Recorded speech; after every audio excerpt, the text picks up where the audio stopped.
So we're continuing our special eMoney Tip of the Weeks from the LPL Focus Conference. I'm here with Jared Russ, and what we're doing is we're debating. So Jared supports our team on financial planning. We go and consult him, has been such an integral part of our team. But one of the things he helps us to do is to find the best way to illustrate it. And Jared works with many different financial planning softwares, but well-versed in eMoney, so he brings a different approach to it a lot of times. Sometimes I can be so used to using eMoney that you come with different approaches. And what's ended up happening is we debate the best way to illustrate things. And so one of the things we want to talk about today that comes up all the time is Monte Carlo. So there's a lot of financial planners that believe in straight line, and there's a lot of people that believe in Monte Carlo, and there's other ones that fall under it depends, right? So I'm going to turn it over to Jared to talk about how he views Monte Carlo, take one side of it, and I can take the other side. Yeah, thank you, Greg. I'll start by saying, while I don't like the name Monte Carlo, I do like accounting for sequence of return risk when you're forecasting, especially for a long-term plan. You've got to account for the zigs and the zags of that investment portfolio along the way.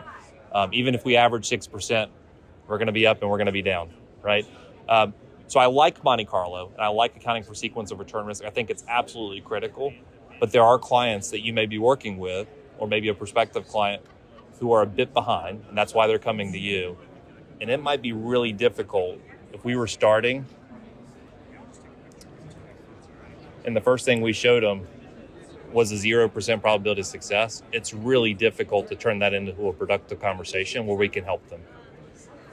So if I know for certain, I start calculating withdrawal rates and go, ooh, they're a little behind, I might avoid going to Monte Carlo because it might already look bad just looking at a linear return, assuming we can get 6% returns every year with no volatility.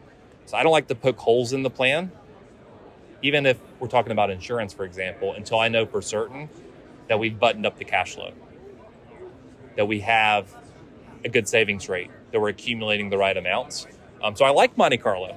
I love accounting for sequence of returns. I think it's critical, but it might be too soon for some clients. We might need to start linear return assumptions and eventually graduate up to Monte Carlo once those linear return assumptions and those projections start to look nicer. So as you know, I want to spend 90% of my time in eMoney in Decision Center. I want to be in Monte Carlo. Monte Carlo's summary is where I like to live. And the reason why is because I think it's so hard. And I think where Monte Carlo gets a bad rap a lot of times is either one, people don't understand it, which I'm going to show in a second. But two is what you said. If you have a time horizon of 5 years, I'm going to tend to want to be more goals-based and cash flow-based. I'm going to want to maybe get in reports for a very short time period. But when you start going out longer than 5 years, Monte Carlo becomes so vitally important because we can't predict the future. We can only plan for the future. So it's a great planning tool. I totally agree. It's the worst name ever, right? Let's talk about not doing something like gambling when we're doing this. You're not gambling for your future, but the reality is the casinos know the odds and they're playing the odds. So what I want to show here, again, we have this flat 4%. Let's talk about where the problem is. So I'm going to turn this off, and I'm going to go out of Monte Carlo for a second. If I can get my mouse to work here for me. So we go to Monte Carlo. I'm going to go to cash flow here. And I really don't like to ever be in cash flow with a client on this screen. I think the numbers get too big. But what we can sit here and say is, when you're going under this, and you know what, I'm going to actually do it differently. Sorry, let's get back to here. This can be quicker for me. So we're going to go out of Monte Carlo, and we're going to go up here to reports, and we're going to go into cash flow. It's just a easy place to show this. You can show us inside Decision Center, but I think it's a bigger report, a little bit easier to see. So what you're going to notice over here is this total portfolio assets. This is growing at a rate of return that's linear. And the way Monte Carlo is designed and why most people, I believe, don't like it, I'm going to come in under facts. I'm going to go down here to asset allocation. And what you're going to get here is the arithmetic mean or average of 8.01. That standard deviation is going to dictate the Monte Carlo to show sequence of returns. If you take that out, what does this show is 8.01, 8.01, 8.01, 8.01. We know that's different than an average rate of return of 8.01 over time. So what ends up happening when you go back to that cash flow report is these numbers become unrealistic. And so if somebody's just using this cash flow report without Monte Carlo, without looking at standard deviation, this report's really bad. So in those cases, especially this comes up when you're doing estate planning, one of the things you could do is you could just create one where it's a 4% override. So you'll see right here, I'm going to go down here.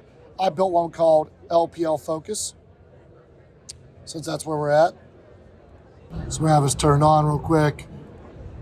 There's a couple of different ways we could be under there and have a cash flow underneath there, but just for this particular instance, and what you're going to see now is these numbers become more realistic over here. So I think ultimately at the end of the day, it comes down and it depends, and you have to understand the results.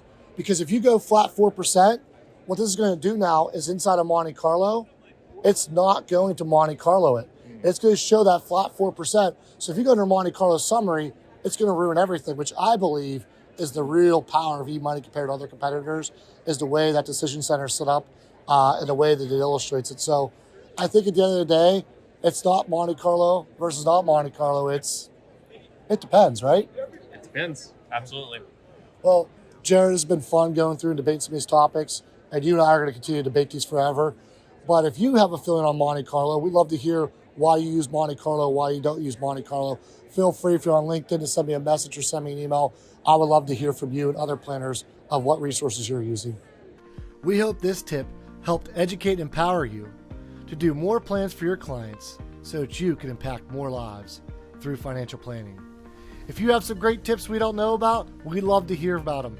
If you have a better way of doing what we just showed you, we'd love to hear about that, because we are a noble profession, and together we can elevate the profession.